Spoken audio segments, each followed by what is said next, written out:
emotion of poverty, but we do nothing. So what's the purpose of emotion? So let me appeal to your brain.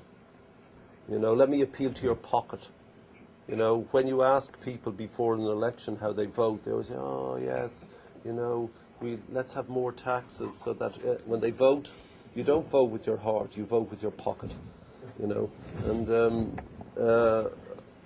I think that this is a thing to say, this is a proper argument we should be having.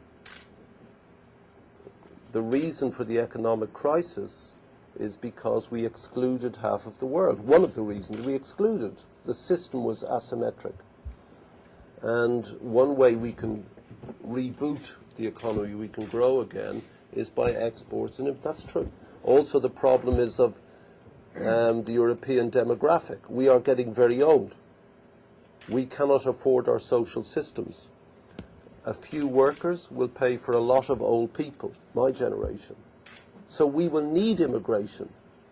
And we are dishonest if we do not say this to people. We will need new brains, new muscles. Where are they coming from? Japan next year will have 5 million less workers than 2005. 5 million. They can't use women culturally. They can't use immigrants culturally. So what are they going to do? They're building robots, but that can do some work. So Europe faces, we are the oldest continent, quickly. Where are the new people going to come from? This should be addressed. It's part of your Lampedusa argument. It's something people do not want to face, but you either take them from the east.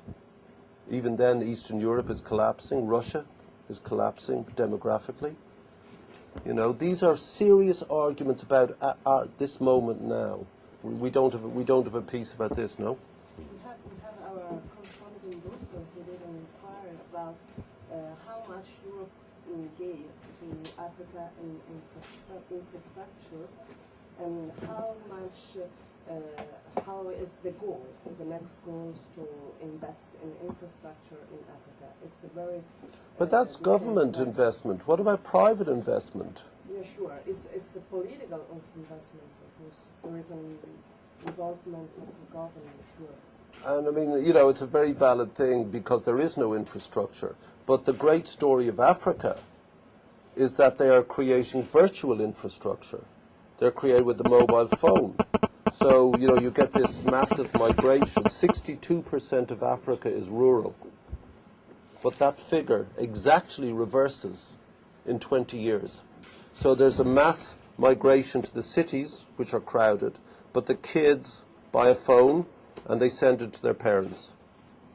Because people don't trust African currencies, our banks like us, our governments like us, they send e-credits, and the person in the village now pays with text money to the butcher, and he pays the farmer, so you have a formalized supply chain.